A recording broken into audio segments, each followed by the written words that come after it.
Hey, what's up, guys? This is Brazel on MLG Impact, and that is right, I am back. I'm here doing a dual commentary with Birdie, but it's mainly going to be me talking. I'm going to tell you what the gameplay is real quick. Me and Birdie were playing a doubles radar match against some host-booting Mexicans. We went third map, and they host-booted Birdie offline. But anyways, I'm going to start with my story. I've had a very eventful past 3 weeks or so, and I want to share you my story. As most of you guys know, my laptop is fried, the hard drive is just done, and that's why I haven't been uploading. But I'm going to start the story back at right when my laptop broke, and I'm going to tell you what happened to me for the past 3 weeks up. And it was pretty crazy, so let me start off from the beginning. Alright, so one day I got on my laptop, I just opened it up because it was in sleep mode, and it was stuck at the loading screen, it wouldn't load up. So I tried to fix it that night, my dad tried to look at it, whatever, nothing worked. So the next day, got up around 12 o'clock and I went to Best Buy. I went down there and some curly-headed freaking dork in the Geek Squad section, he told me that my warranty, my 2-year warranty that I paid for, $50, ended a month ago. So I was pretty pissed. But then he told me, I was like, okay, what's wrong with it? I'll pay for it. What's wrong with my laptop? And he says the hard drive's fried. So boom, I have no hard drive. It's done for. I'm like, oh my god, and I was just mad for a little bit. I was mad that day. But then the next day I woke up, I'm like, you know what, I can't just sit here and pout. I gotta freaking get off my ass and get a job, buy a new laptop. So I've been looking for a job for a while, but I go out and I freaking go hard in the paint. I went to Tulsa Hill Shopping Mall, and it's freaking big. There's like a million stores up in that bitch, and I made an application to every freaking place I could. Mattress King. Top that. Mattress King's cool. Well, I applied to like 50 different stores, but then at the end of the day, there was just one place that it stuck out to me because it was just opening in 3 days. It was called Muscle Maker Grill, and I was like, okay, if they're just now opening, they're going to be hiring. So boom, I'm going in there, and I'm about to make an application. So I go in, do an application, yada yada, and it went well. Next day, I get a call from this guy named Josh, and he's like, hey, is this Jacob? Can I speak with him? I'm like, yes, this is him. And he was like, all right, can you work tomorrow at 9 o'clock? Come in and train you, and you can, like, train and, you know, learn how to use the cash register and stuff. And I was like, hell yeah, boy, let's go. Making money.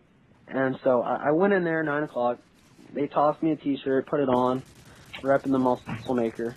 And so this Asian chick named Natalie, she taught me how to use the cash register. And long story short, I was a cashier for about, I'd say a week, maybe. Yeah, about a week. And I'm not even gonna lie, I'm gonna be straight up. The cashier job sucked. It really sucked. We had so many duties. Like, I said duty. But anyways, we had so many duties. I had to obviously take orders, but behind us, we sell protein shakes and smoothies, and like every other customer ordered one, and I had to stop in the middle. If I had 20 customers in a line, I'd have to stop, go make a protein shake, then move on to the next person. It was annoying as hell, and if I was the only cashier on the shift, it sucked. Okay?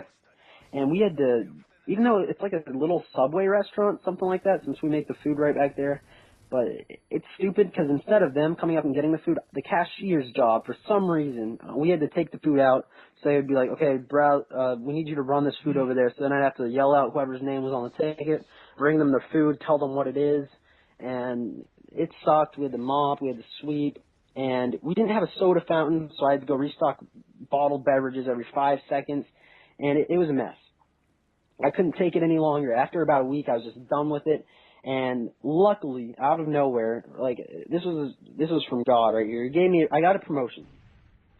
And I didn't get a raise or anything, but I was like, oh my God, I need this. But my job was more prestigious. It was a much far superior job than being a little queer cashier. So I got promoted to head dishwasher. So the next day I moved back to the back, threw on my red apron, and I was like, let's go, big boys. And I actually had a coworker who was previously in jail, and he was telling me about how he got his molars pulled out in jail. And I'm not even kidding about that. I'm dead serious. So I was a dishwasher for about a week and a half, and so far I've been working there 2.5 weeks. 1.5 as a dishwasher, and then 1 week as a cashier. So then, again, I get promoted again. They're like, yo, Brazel, we need you in the kitchen. And they had me flipping some fucking steak and turkey bacon and chicken on the grill. So I was like, yeah, let's go. and I picked up the turkey bacon with my hands, even though it was really hot and it hurt really bad. But yeah, I was picking it up with my hands. I was going in. They were like, good stuff, dude. All right. And so I was liking it. I was making money, putting in hours, and it was going pretty well. So after doing that for about 3 weeks or so, it was already late into my summer. It was pretty late in my summer. We're in August. We got a little less than a month till school. Or a little, yeah, I would say about half a month until school. But anyways, up and coming is this year's 2012 Brazzles Family Grand Lake Weekend. It is probably, no, it's not probably. It is the best weekend of every summer. No, it's the best weekend of every year, period. I don't care if I'm going to Disneyland. I don't care if I'm at the beach in San Diego. No, that does not beat the weekend Grand Lake at Grand Lake. It doesn't beat it. So I'm pumped up. I get someone to cover for me at work. I had to pick up a few extra shifts and cover for them, but yeah, I get off for work for Friday, Saturday, Sunday. I was like, all right, cool. So I've been looking forward to this forever, and I started packing up for it, and we headed down there. It's about an hour and a half ride with all my annoying siblings, but I pushed through it, and it was worth it when I got there.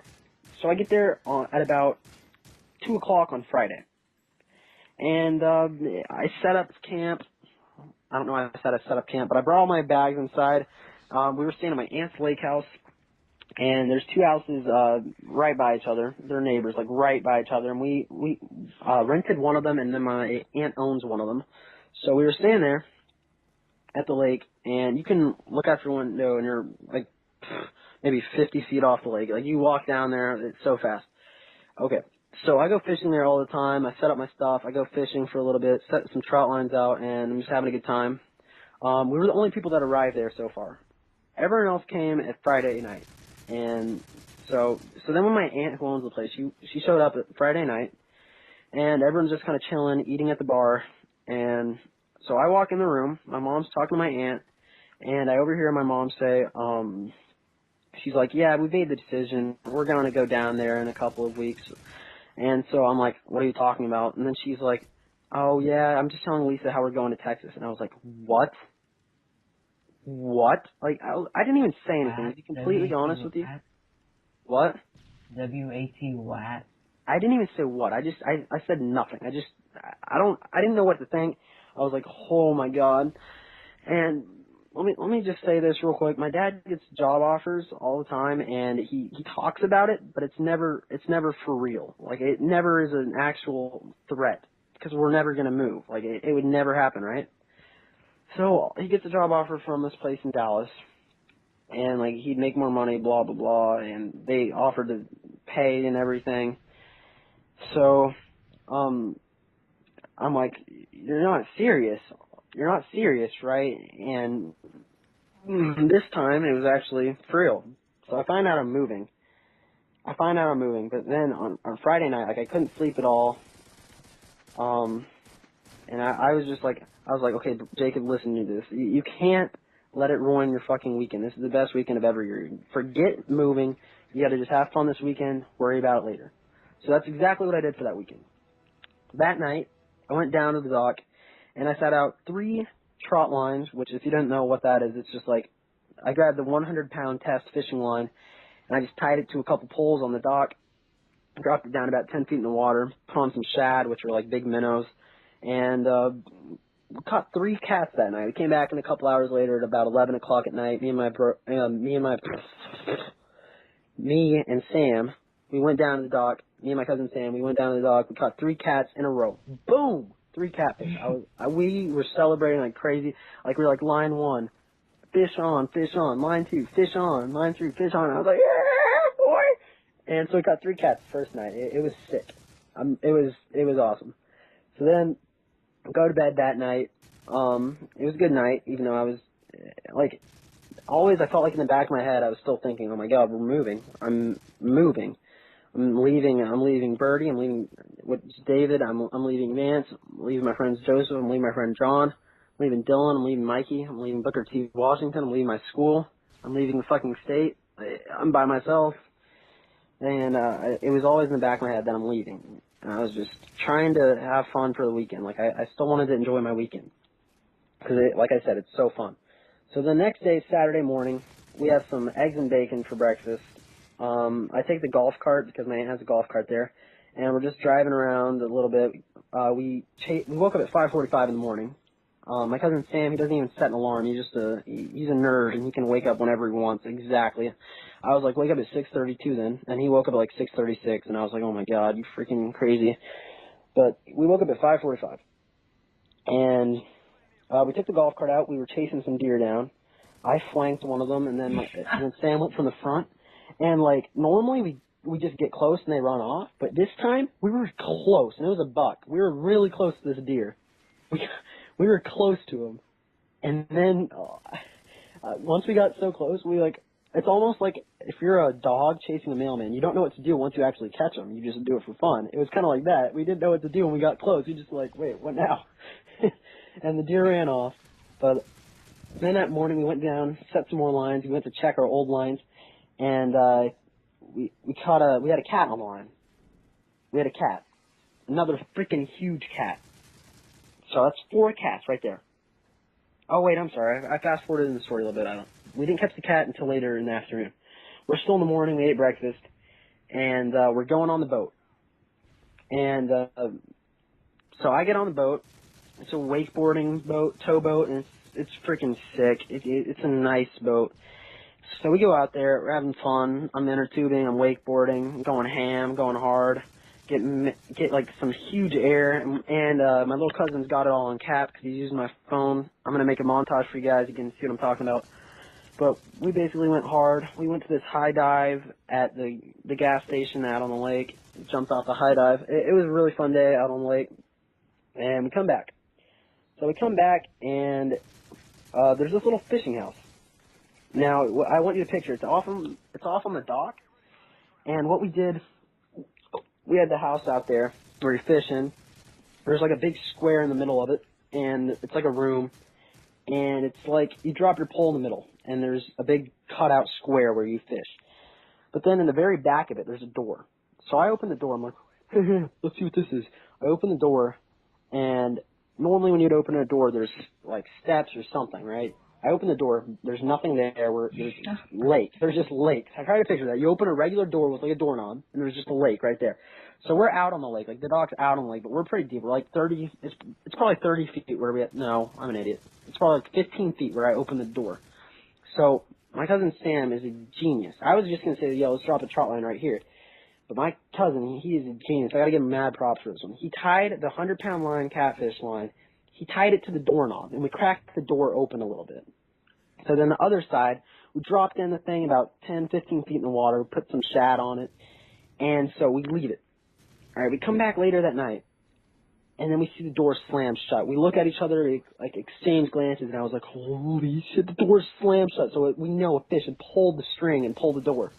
So we pull it up, and we have this freaking like 15-pound cat on our line. We pull him up, and we're like, no way. And we couldn't get him up because his line was stuck on an anchor, but we unhooked it. It was like, whatever, we got him, and it was crazy. We took pictures with it and everything. It was sick. All right, so moving on with the story. Next day is Sunday morning. We go back out on the lake, and I was doing really good on wakeboarding. I was getting mad air, jumping from wake to wake, and like I'm not like ridiculously good. Like I can't do tricks. I can't do a trick while wakeboarding other than just jumping. But I mean, I go once a year, like I said, so I'm not like supposed to be good.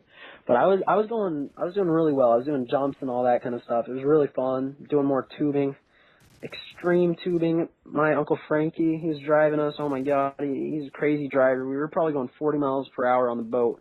Which, if you didn't know, like 40 in a car, it's just like it feels smooth, right? If you're going 40 or 30 on a boat, do you know how freaking ridiculously fast it is with wake?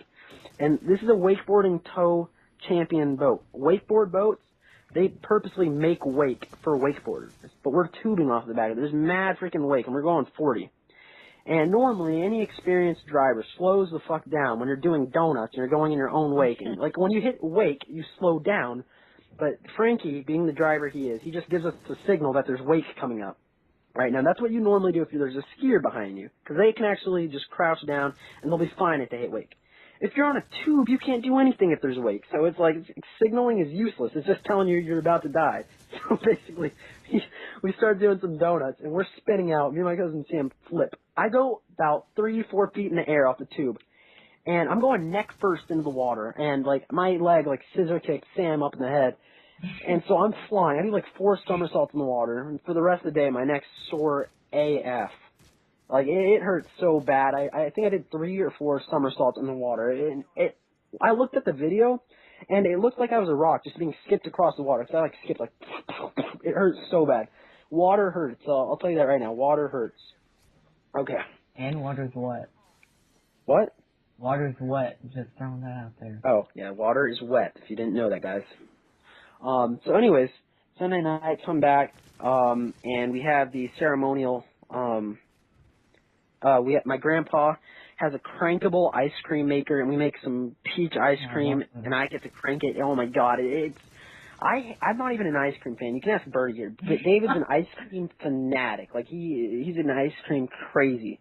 But oh my god, you don't know how good it tastes. It's so creamy, and the peaches, oh my god, it is. One day, this wasn't this year, but last year, me and my cousin Sam, we finished off the ice cream from the night before. We had it for breakfast. And we had the whole freaking, like, rest of oh my god, it's so good. We had it for, like, 2 meals, basically. But that ice cream, it's godlike. It's godlike. So we have the ice cream, and it's basically the finale to our weekend. So we head out, going back home. So I go back home, and I'm like, oh, shit. The whole car ride, I'm just, like, thinking, oh, my God, I'm moving to freaking Texas. I'm moving to Texas. So my mom's like, okay, call your job. And I was like, okay. I called my job, and I resigned. I just basically told them I was going to quit. Because, like... You backed out. Yeah, I backed out. I couldn't fight it. Like Vance was texting me. He's like, dude, you can't just fucking leave. You have to fight. You have to tell your parents no. You have to say no. Your mom. And then the thing is, I couldn't do that. I couldn't. My dad accepted the job. My mom already quit her job in Tulsa, so I couldn't do anything. I've decided now I'm going to have a good attitude. I'm just going to do the best I can there. And I'm coming back to Tulsa every Christmas and every summer. And every summer I'm probably going to, like, stay here. And I'm definitely coming back for Grand Lake every year, period. And hell, I might be like AOR John and just, fly out to or ride a 4-hour train ride to my friend's house. Because it is a 5-hour drive. So I could come back for weekends. It's like a 5-hour drive from Tulsa to Dallas. And it's an hour plane ride. And today's Thursday, tomorrow's Friday, and I'm flying out there. I'm not leaving for good yet. I'm going down for 4 days to check the place out, and we're going to come back for 2 weeks. So those last 2 weeks, we're probably going to throw a party. We're going to do something fun for my leaving. David was saying, or Birdie was saying, we might have like a montage, like a goodbye montage. And I'm going to put out that lake montage thing, 'cause I have mad nerdy clips with freaking catfish flying and me getting air on the wakeboard and tubing. But yeah, Risk Bodie's probably going to edit that for me. And we're going to do a response video to Cooking with Tiz. Oh yeah, tonight, me and my friend John, he was like, hey, do you want to go to Osaka? Because he knew I was leaving tomorrow. And so I was like, sure. And then I was like, hey, Bird, you want to go? And he was like, yeah. And actually, it's 4 o'clock right now. We're leaving we're leaving at 6:30, or going at 6:30. And tomorrow, like I said, I'm heading out to Texas. I'm going to see what it's like. And, Are you peeing? Yeah, I'm actually peeing right now. I don't know if you guys can hear that. Oh, my God. So I'm Skyping on my phone. I'm Skyping on my phone and I'm peeing. But, yeah, what was I going to say? Oh, yeah, I still haven't bought the laptop yet. But I have the money, so I'm probably just going to wait until I move out to Texas. Or, I don't know, I'll be here for 2 more weeks. After Tuesday, I'm coming back here, and I'll be there for 2 weeks after Tuesday. And I'll probably buy a hard drive then, because the person who's going to fix my laptop actually lives in Tulsa, so that'd be kind of a problem if I waited. So, yeah, I'm probably going to get it fixed within the next 2 weeks, because my paycheck came in late, and then my dad put it in my bank account, so I'll have to go get it out. And yeah, so that's basically what's happened to me for the past 3 weeks or so. I bought Tritons. I'm gonna be moving to Texas. It's gonna suck. But yeah, it's gonna suck. So that's basically it. What time are we at, dude? I don't know, but this has been a commentary brought to you by Brazzle and Birthday. And that's it, so see you later, guys. Peace out.